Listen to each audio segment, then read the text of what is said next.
교회 소식을 함께 나누도록 하겠습니다. 청년부 워십 컨퍼런스 지난 금요일부터 시작했는데요. 이제 2주 남았습니다. 나는 그래도 좀 젊다 이러는 분은 다 같이 참여하실 수 있으면 좋겠습니다. 시편 쓰기 릴레이 계속하고 있습니다. 이번 주 시편 쓰기 지난주 쓴 것도 한번 보여줄까요?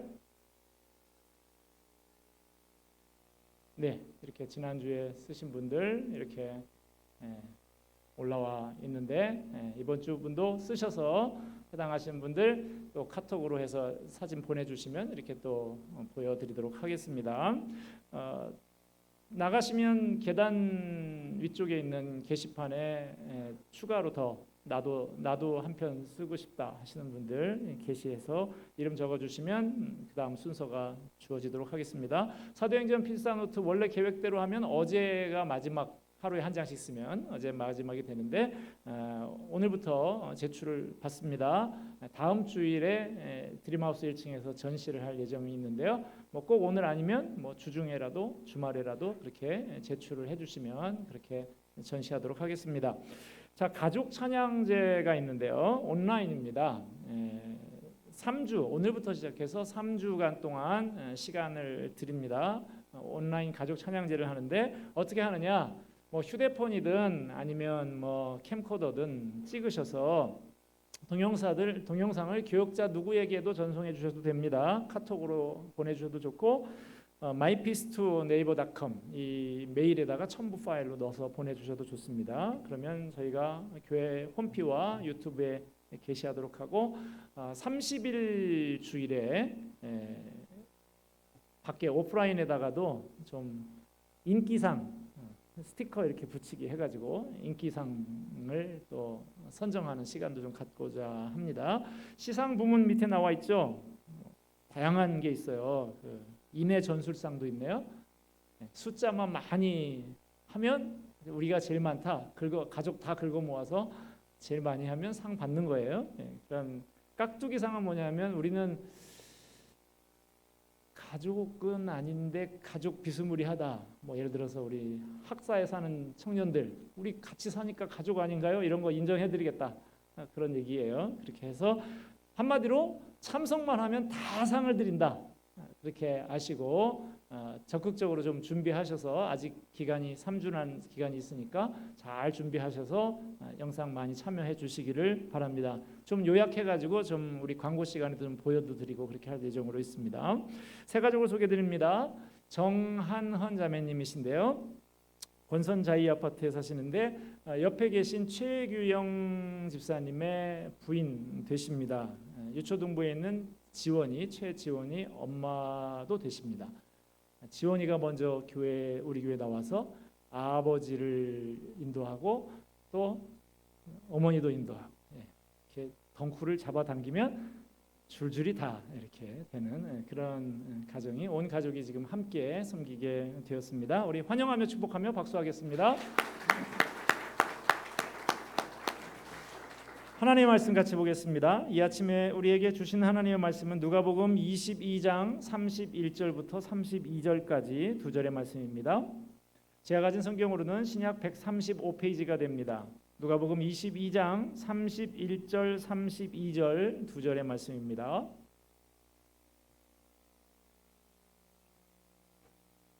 다 찾으신 줄 알고 두 절 말씀 같이 한 목소리로 읽겠습니다. 시몬아 시몬아 보라 사탄이 너희를 밀가부르듯 하려고 요구하였으나 그러나 내가 너를 위하여 내 믿음이 떨어지지 않기를 기도하였노니 너는 돌이킨 후에 내 형제를 굳게 하라. 아멘. 제가 오늘 다음 주 그다음 주까지 강단을 좀 내려놓고 기도하고 묵상하는 시간을 좀 갖고자 합니다. 오늘 그래서 첫 시간 우리 협동 목사님이신 김동길 목사님께서 말씀을 전해 주시겠습니다. 믿음의 흔들림이라는 제목으로 말씀 전해 주실 때 큰 은혜의 시간이 되시기를 바랍니다.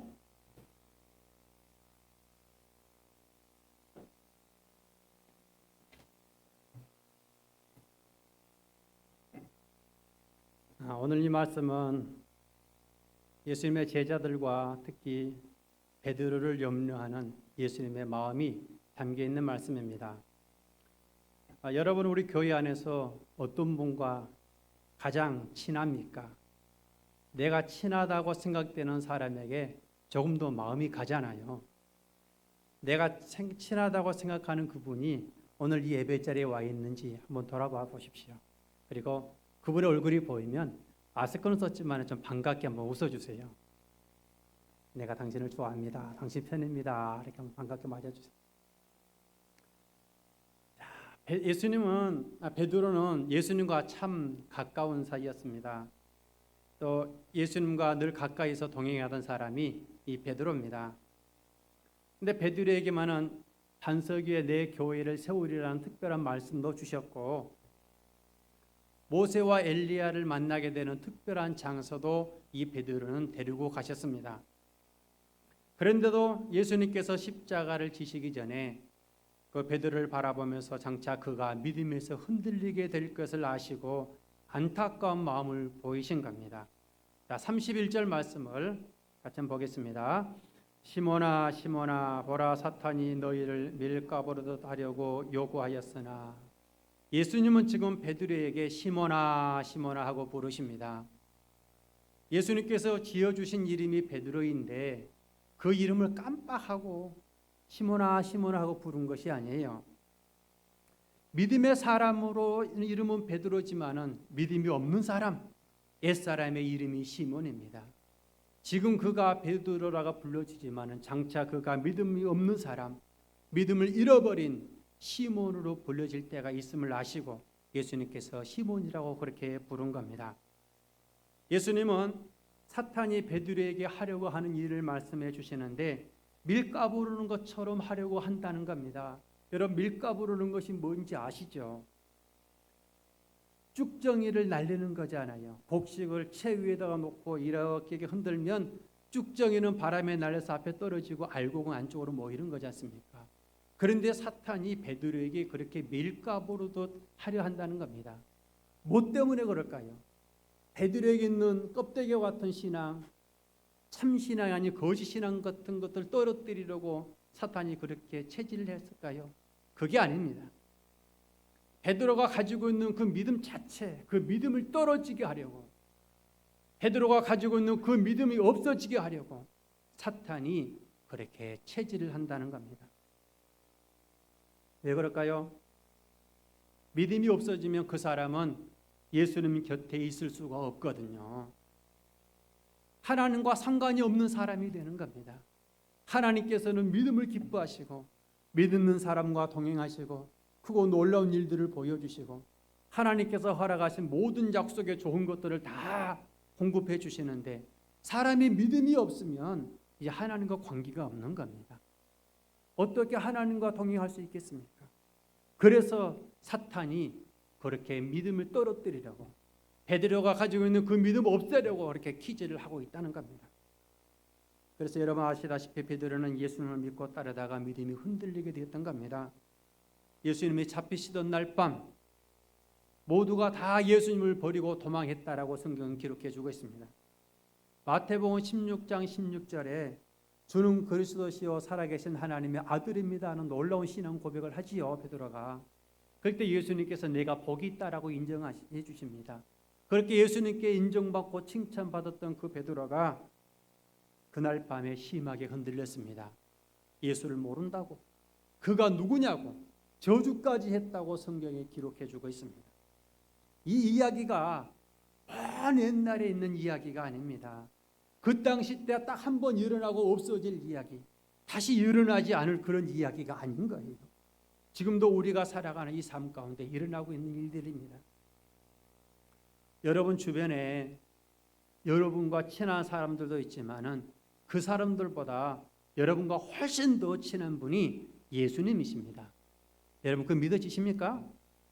나는 예수님과 별로 친하지 않다고 생각되시는 분들은 혹시 없으십니까? 아, 내가 예수님과 그렇게 친했던가?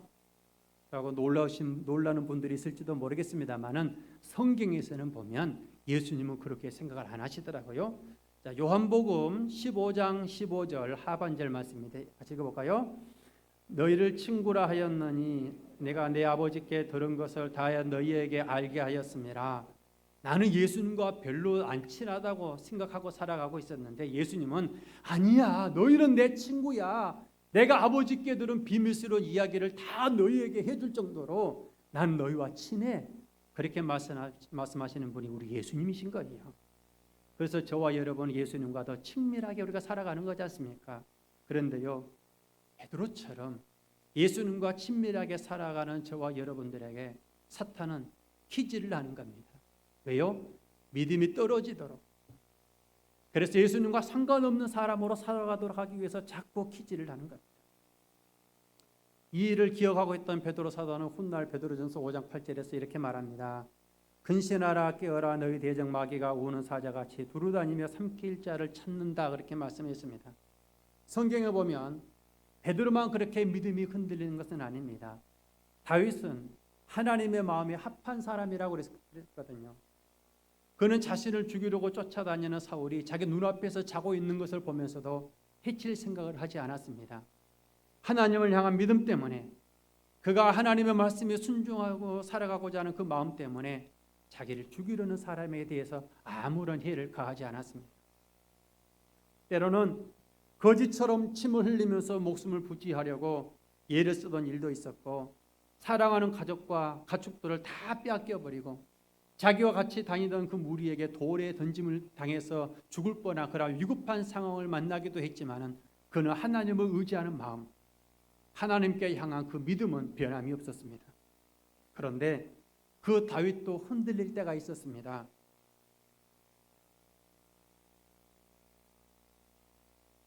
충성스러운 부하의 아내를 탐하고 그를 죽게 하는 죄를 지었습니다. 그 순간에는 그도 하나님께 대한 마음이 흔들렸던 거죠.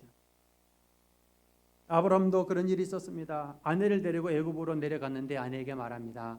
사람이 누가 나를 누구냐고 물으면 오빠라고 해라. 그렇게 하지 않으면 나를 죽이고 너를 빼앗을 것 같다. 그렇게 말하죠. 그 말을 들은 사라의 마음이 얼마나 안타까웠겠습니까? 성경에는 뭐라고 그랬는지 모르겠지만은 아마 요즘 사람들 같았으면 에이구 네 살겠다고 마누라 팔아먹냐 에라이 막 그랬을 것 같은데, 뭐 성경에 표현이 없으니까 뭐라 그러는지 모르겠습니다만은 이때는 아브라함도 하나님을 향한 믿음이 흔들리고 있을 때였습니다. 하나님의 약속보다는 현실과 사람에 대한 두려움 때문에 그가 흔들리게 되었던 겁니다. 엘리야도 마찬가지입니다. 갈멜산에서 대결할 때 하나님의 도우심과 능력으로 큰 승리를 했지만은 아합의 아내 이세벨이 죽여버린다는 그 말을 듣고 멀리까지 도망가서 노르나 마을에 앉아가지고 이제 넉넉하니 죽여주십시오 이렇게 탄식하고 있는 모습을 보면 이때가 엘리야도 흔들리고 있을 때가 분명해 보입니다. 누구나 믿음의 흔들림을 경험하면서 삽니다. 목사라고 항상 믿음이 좋은 것만은 아닙니다. 어찌 보면 우리 모두가 다 믿음이 흔들릴 때가 있습니다. 여러분은 하나님을 굳게 믿고 살아가다가 흔들린 경험이 있습니까? 어떤 일들 때문에 믿음이 흔들리게 되던가요? 다윗이나 아브라함이나 엘리야와 똑같은 문제는 아니지만은 믿음이 흔들리게 되고 위기를 만나게 될 때가 있습니다. 신앙이든 가정이든 삶이든 흔들릴 때 나타나는 공통점은 하나님이 보이지 않는 겁니다.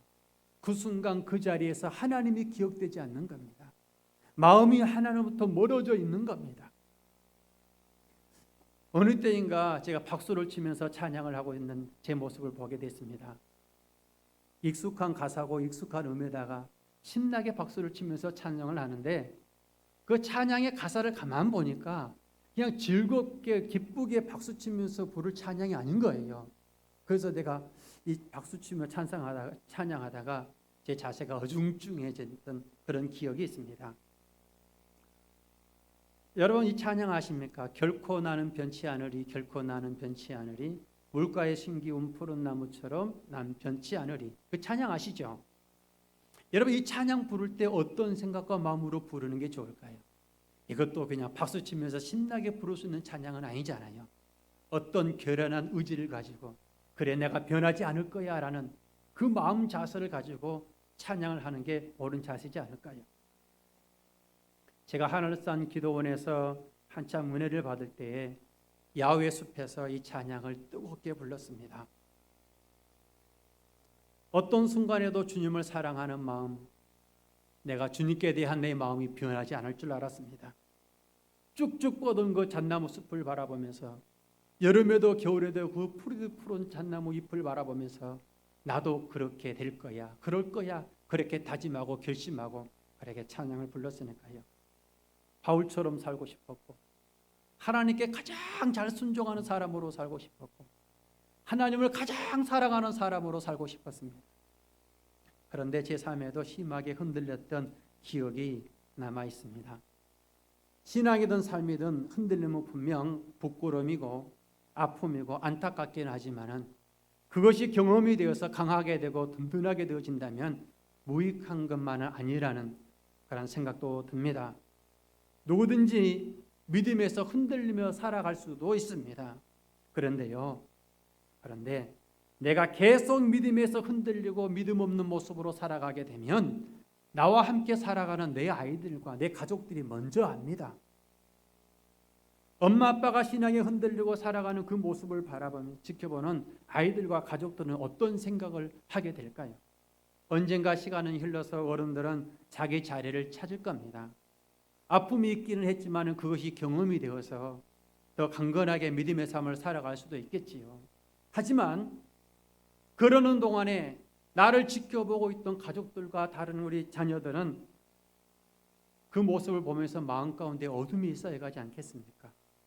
말은 안 하지만은 예수님을 사랑하고 예수님을 가까이 하기에 무거운 짐들이 마음 가운데 쌓여가고 있는 것이요. 어른들은 시간이 지나서 모든 것을 견딜 만한 시기가 왔을 때 아무 일도 없었던 것처럼 또 그렇게 살아갈 수 있겠지만은 그동안에 내 아이들과 내 주변에서 흔들리는 나의 모습을 보고 살아갔던 사람들은 그 마음 가운데 쌓여 있는 것은 한순간에 없을 수 있는 문제가 아닌 것이요. 이제 와서 지난 날들이 아무것도 아닌 것처럼 여겨질 수 있을까요? 어둠의 상처, 아픔의 상처는 남아있는 겁니다. 내가 신앙과 삶에 흔들리고 있는 기간만큼 주님께서 주시는 참된 평안과 주님께서 주시는 그 행복과 기쁨을 놓치고 만 거죠. 여러분, 믿음은 나만의 것이 아닙니다. 내가 믿음에서 흔들리면 내 자신뿐만 아니라 사랑하는 가족과 내 주변에 있는 사람들에게까지 영향을 미치게 되는 겁니다.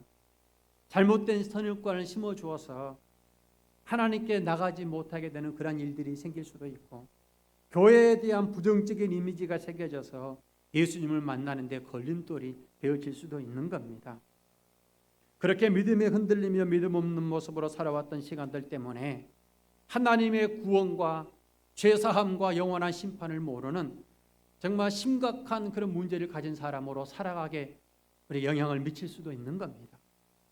그런데 그렇게 영향을 미치는 것은 주님께서 원하시는 것이 아니에요. 주님은 너희는 빛과 소금이 되라고 했지 그늘을 만드는 사람이 되라고 말씀하지 않으셨거든요. 그래서 우리는 믿음에서 흔들리며 살아가서는 안 되는 거고 믿음 없는 모습으로 살아가서는 안 되는 겁니다. 감사한 것은 예수님께서 붙들어 주심이 있습니다. 32절 말씀을 같이 볼까요? 시작. 내 믿음이 떨어지지 않기를 기도하였느니 너는 돌이킨 후에 내 형제를 굳게 하라. 베드로야 베드로야, 사탄이 너의 믿음이 떨어지게 하려고 흔들었지만은 내가 너의 믿음이 떨어지지 않도록 하기 위해서 기도했다라고 주님이 말씀하시는 겁니다. 주님께서 간절히 바라고 원하는 것은 우리의 믿음이 흔들리지 아니하고 믿음이 떨어지지 아니하고 믿음의 사람답게 살아가는 겁니다. 그런데 그것이 내 의지로 되는 것이 아니더라는 거예요. 우리는 잘 모르고 있었지만 예수님께서 지금도 저와 여러분의 믿음이 떨어지지 않도록 기도하고 계십니다. 성령이 말할 수 없는 탄식으로 우리를 위하여 기도하고 있는 겁니다. 그래서 이나마 믿음을 지키면서 살아가고 있는 거예요. 디모데후서 3장 16절에 이런 말씀이 있습니다. 하나님의 말씀은 책망한다고 했습니다. 우리가 믿음의 삶을 살아가는 동안에 올바르지 못한 생각과 올바르지 못한 모습으로 살아가게 될 때에 하나님께서 말씀을 통해서 그것이 아니다라고 우리 마음 가운데 책망을 주신다는 거예요. 그럼 여러분 말씀을 읽고 말씀을 쓰고 말씀을 듣는 가운데 여러분 마음으로 책망을 받고 있습니까? 마음을 꼭 닫아두고 주님께서 책망하는 그 소리를 듣지 못하면 우리 삶이 달라질 수가 없는 거잖아요. 하나님의 마음을 보고 하나님의 사랑을 여러분 느껴보십니까? 아무런 책망이 없을 정도로 신앙생활을 잘 해가는 사람이 우리 가운데 있을까요? 아마 아무도 없을 겁니다. 우리는 다 몇십 년 후면 하나님 앞에 서게 됩니다. 베드로가 고넬료에게 초청을 받아서 고넬료 집에 가서 설교하는 가운데 이런 말씀을 하세요. 사도행전 10장 42절에 보니까 살아있는 사람과 죽은 사람을 심판하는 분이 있는데 그분이 예수님이라고 증언하는 사람이 베드로 자신과 제자들이라고 이야기를 해요. 사도 바울도 사도행전 17장 31절에서 이런 말씀을 합니다. 하나님이 천하를 심판할 날을 작정하시고 예수님의 부활로서 모든 사람이 믿을 만한 분명한 증거를 주셨다 그렇게 말씀을 합니다. 누구든지 주님 앞에 서야 하는데 그때 주님 앞에 서서 제가 주님 누구 때문에 무엇 때문에 제가 제대로 신앙생활을 못했습니다. 믿음의 삶을 살아가지 못했습니다. 그렇게 핑계할 수 없는 겁니다. 요한계시록 3장 보니까 이런 말씀이 있어요. 주님은 내가 살았다 하는 이름은 가졌으나 죽은 자로다 하는 말씀이 있습니다. 믿음이 있다 없다 하는 말씀이 아니에요. 나는 믿음이 있다고 생각하고 그렇게 살아가고 있는데 아니야. 너 지금 믿음으로 살아가는 것이 아니야. 그런 말씀을 하실 때가 있다는 거예요. 그래서 우리는 주님이 나를 어떻게 보실까 늘 생각하면서 살아가야 되는 겁니다. 그래서 여러분 우리가 하나님의 의리를 새롭게 잡고 경험해 가는 것이 필요한 겁니다. 신앙은 하나님과의 관계입니다. 하나님은 이스라엘 백성들에게 이렇게 말씀하시잖아요. 내가 너희를 사랑했다.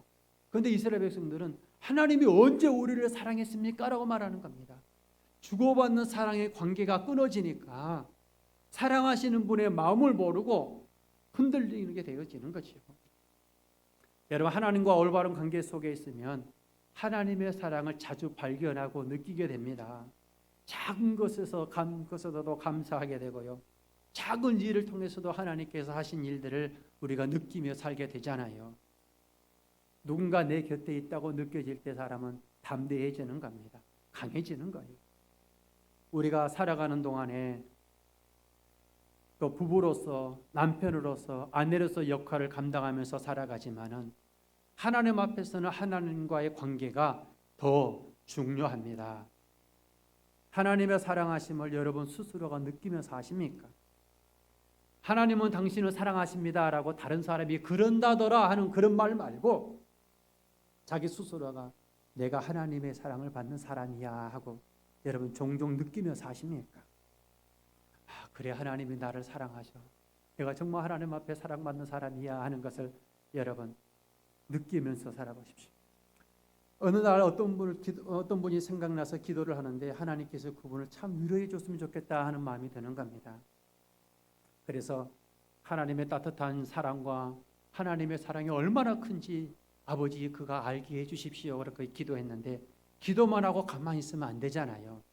제가 기도했으면 하나님께서 직접 그 사람을 위로해 주시거나 다른 누군가를 통해서 그를 위로해 주실 거예요. 하지만 저도 그 일에 동참해야 되는 거 아니겠습니까? 그래서 하나님의 사랑을 그가 느끼기 원합니다라는 마음 가지고 기도하면서 찾아가서 섬겼습니다. 내가 경험되어지는 그 하나님의 사랑을 다른 사람도 느끼게 해줘야죠. 이것이 교회잖아요. 내가 하나님께 받은 어떤 은혜가 있다면 내 혼자 좋아하고 있을 것이 아니라 다른 사람도 그 은혜 가운데 참여하게 해줘야죠. 이것이 신앙생활이지 않습니까? 그러는 가운데 그분 또한 하나님께 감사하면서 힘을 내어서 살아가게 되지 않겠습니까? 제가 일하는 곳에 키우는 고양이가 있는데 이름이 하늘입니다. 이 하늘이에게 제가 이쁘단 말을 자주 해줍니다. 하늘아, 너는 눈도 이쁘고 너는 귀도 이쁘고 너는 코도 이뻐. 이렇게 이쁘단 말을 자주 해줍니다. 이 말을 자주 듣는 고양이가 어떤 반응을 했을 것 같습니까? 내가 그렇게 이쁜가? 그리고 거울에 가서 거울 한번 볼까? 그러진 않잖아요. 제가 네가 제일 이뻐 그런 말을 자주 해주니까 이 고양이가 반응이 달라지요. 이 고양이가 확신하는 것은 나를 이뻐한다고 생각하고 자신감이 생기더라는 겁니다. 여러분 사람마다 사랑을 표현하는 방법이 다르잖아요. 어떤 사람은 아픈 줄도 모르고 꼬집으면서 아이고 이뻐라 그러는 사람도 있어요. 어떤 사람은 등이나 어깨를 툭 치면서 사랑을 표현합니다. 심지어 어떤 사람은 쌍욕을 하면서 반갑다고 사랑을 표현하는 사람도 있더라고요. 내가 당신에게 관심 있어, 당신을 사랑해 하는 표현이 상대가 어떠하든지 간에 내 편이 더 중요하게 여기니까 그런 행동을 하게 되는 거지. 제가 근무하는 곳 근처에 일하는 젊은 친구가 고양이를 사랑하는 편이 좀 남달라요. 부드럽지가 못하는 겁니다. 발을 구르면서 욱 그러는 겁니다. 제가 볼 때는 겁을 주르는 것 같아 보여서 야 그러지 마 그랬더니 얘가 하는 소리가 형 사랑의 표현이 어떻게 똑같을 수 있어? 난 이 고양이에 대한 사랑의 표현이야 그러는 겁니다. 그래서 제가 너 앞으로 고양이 사랑하지 마 그랬습니다. 여러분 그런 사랑의 표현을 받는 고양이의 반응이 어떻겠습니까? 나를 사랑한다고 느끼겠습니까? 고양이 놀란 표정 아시죠? 봉봉이 커지고 몸을 움츠리고 꼬리를 내리고 도망갈 준비를 하는 겁니다. 근데 그 친구가 멀리서 오는 모습만 보면 벌써 후다닥 도망가 버리는 겁니다. 그랬던 그 하늘이가 제가 옆에 있으면 도망을 안 갑니다. 자기 몸을 나에게 딱 붙이고 꼬리를 딱 세우고 그가 지나가기까지 이렇게 쳐다보고 있는 겁니다. 그러니 그 친구가 하는 소리가 형 제가 간땡이가 부었나 봐요 그러는 거예요. 왜 고양이가 그런 행동을 했겠습니까? 자기를 보호한다는 확신이 있으니까 고양이가 도망을 안 가는 거잖아요. 사랑의 확신을 자꾸 경험하면 담대해지는 겁니다. 동물도 그렇더라니까요. 여러분 다윗과 골리앗의 싸움을 여러분 생각해 보세요. 도저히 상상이 안 되는 싸움이잖아요. 골리앗이 보니까 이 막대기 하나 들고 왔다 갔다 하면서 뭐라 말하는 다윗을 보니까 우습게 보이는 거죠. 그래서 성경에 보면 업신여겼다고 표현되어 있습니다. 그래서 내가 나를 개로 알고 막대기 들고 나왔느냐라고 골리앗이 그러잖아요. 그런데 다윗이 겁도 없이 내가 감히 만군의 여호와 이름을 멸시하면서 골리앗을 향해 달려갑니다. 다윗이 그렇게 어마어마하게 큰 골리앗을 바라보면서 달려갈 때에 내가 이 물맷도 돌리는데 빗나가면 어떡하지? 자가 죽지 않으면 어떡하지? 그런 고민했을까요? 하지 않았습니다. 두렵거나 무섭거나 걱정하지 않고 고민하지 않고 달려갔습니다. 그리고 말도 안 되는 그 싸움에서 다윗이 이겼지 않습니까? 하나님을 확신하는 그 믿음이 승리하게 한 거죠.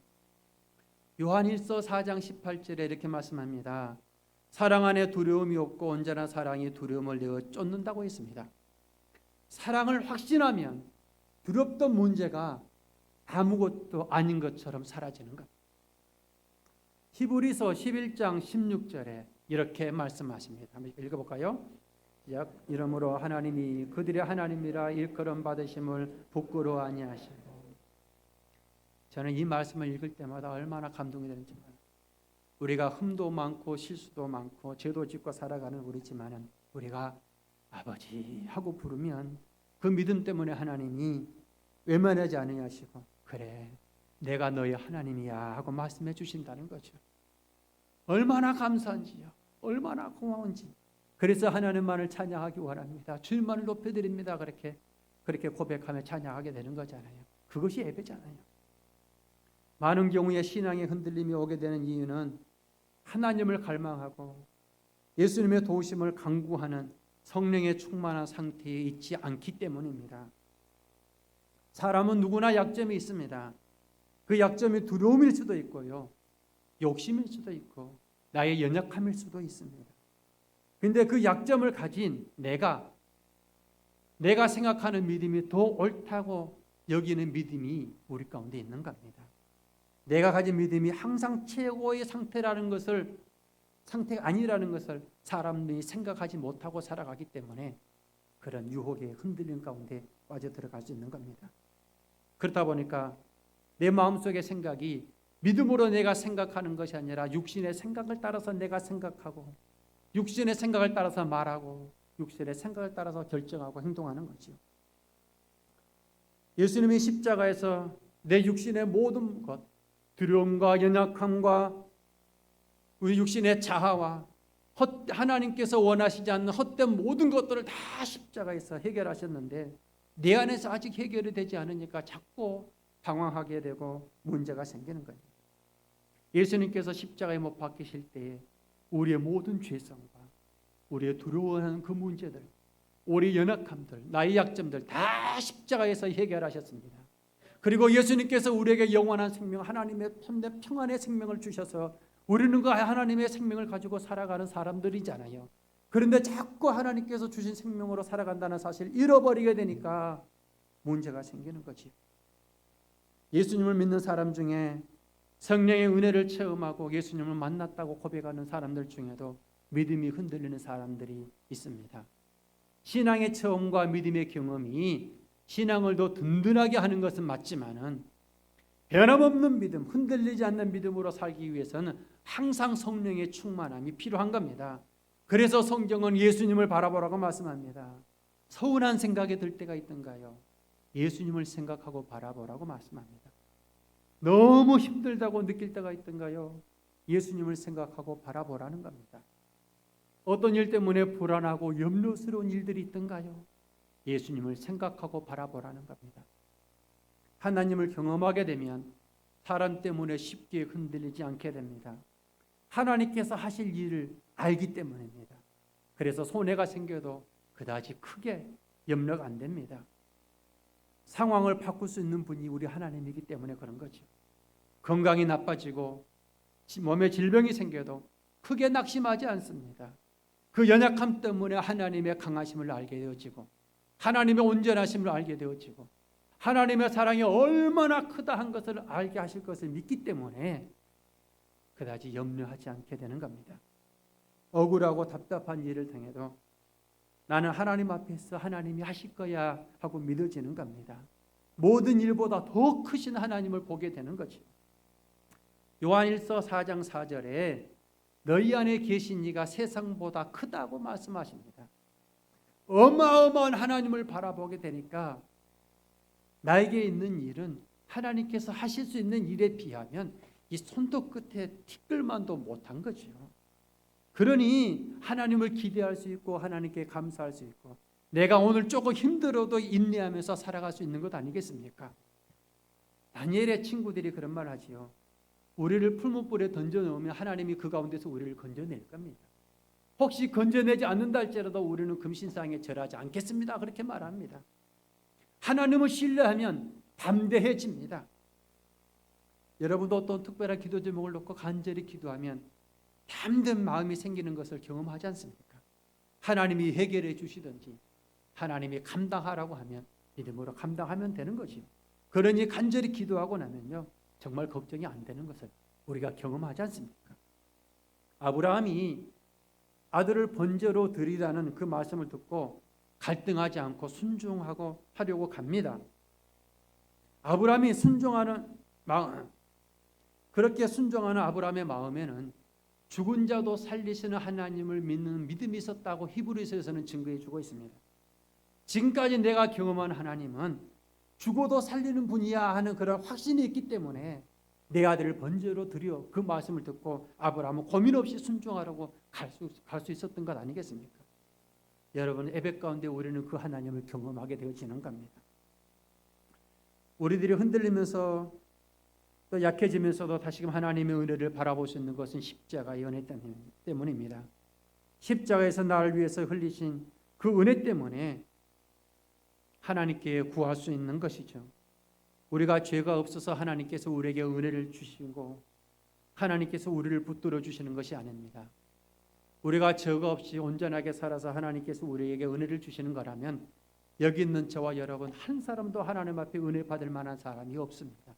사람은 누구든지 죄성이 있기 때문에 죄를 지을 수밖에 없는 거잖아요. 십자가의 은혜는 모든 죄의 결과를 깨끗하게 하고 자유롭게 해주는 것입니다. 오늘 죄를 가지고 있고요. 또 내일 죄의 영향을 받으면서 우리가 살아가게 될 겁니다.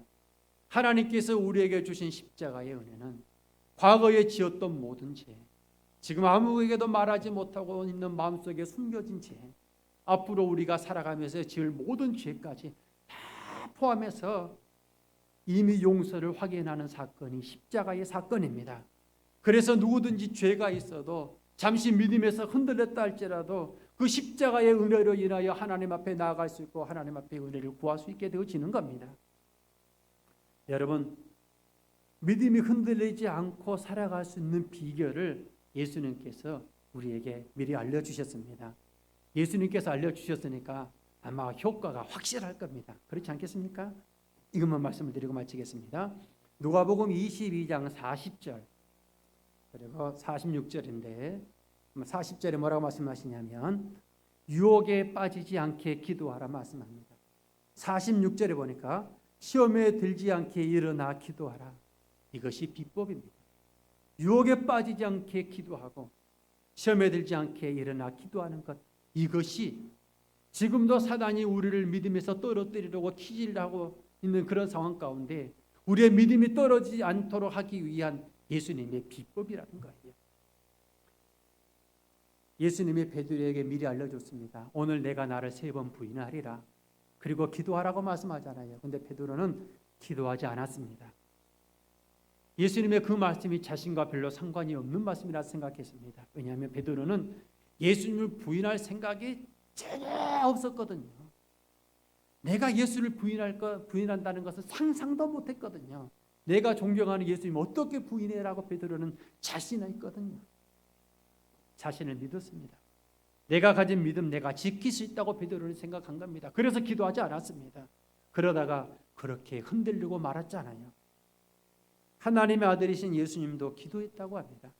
39절 보니까 습관을 따라서 기도했대요. 41절에 무릎을 꿇고 기도했다고 말합니다. 44절에 보니까 땀방울이 땅에 떨어지는 핏방울처럼 되었다고 기도합니다. 예수님이니까 그렇게 기도하지 나는 그렇게 못한다고 미리 포기하는 마음이 생길 수도 있습니다. 우리 모두 예수님처럼 똑같이 기도해야 되는 것은 아니지만은 분명한 것은 십자가를 지게 되는 문제를 앞에 두고 흔들릴 수밖에 없는, 흔들릴 수도 있게 되는 그 문제 앞에서 하나님 앞에 기도하면서 해결하신 예수님의 모습이 우리에게 본이 되어진다는 거지요. 자꾸만 믿음 없는 사람, 믿음에서 멀어진 사람, 예수님과 멀어진 사람, 하나님과 친하지 않는 사람으로 살아가게 하는 일들이 우리 가운데 계속해서 나타나게 되어지는데 그런 모습으로 살아가는 것은 주님께서 우리에게 원하시는 모습이 아닌 거지요. 그래서 이 말씀을 보면서 저와 여러분이 그래, 나도 기도하면서 살아야겠다, 나도 믿음이 흔들리지 않고 살아야겠다 하는 그런 마음이 우리 가운데 일어나기를 바랍니다. 하나님의 사랑을 확인하시고 확신하시고 예수님만을 바라보시고 또 용서하시고 받아주시는 십자가의 사랑을 믿으시고 흔들림 없는 믿음으로 살아가는 우리의 삶이 되어 주시기를 바랍니다. 기도하겠습니다. 고마우신 하나님 아버지, 연약한 저희들을 불러주셔서 귀한 하나님의 자녀들로 삼아주신 것을 감사합니다. 우리가 이 세상에 살아갈 때 우리의 힘으로 살아가지 못하기에 하나님께서 성령을 통하여 우리를 붙잡아 주셔서 하나님의 성령을 따라 살아가는 사람들 되게 하여 주신 것을 감사합니다. 이제 하나님의 성령을 통하여 아버지 하나님의 크신 영광을 아는 사람으로 살아가게 하시고 하나님의 성령을 힘입어서 아버지를 사랑하는 삶이 어떤 것인지 알게 하시고 하나님 앞에서 올바른 믿음의 삶을 살아가는 것이 어떤 것이 아는 지혜를 주셔서 하나님 우리 모든 성도들이 또 온전한 믿음 가운데 살아갈 수 있게 하여 주옵소서. 우리가 살아가는 이 환경 가운데 우리의 믿음을 빼앗고자 하는 것들이 너무 많습니다. 하나님 이 믿음이 약해지지 않게 하여 주옵시고 주님께 인정받는 믿음의 삶을 살아가는 온 성도들 다 되게 하여 주옵소서. 예수님의 이름으로 기도드립니다. 아멘.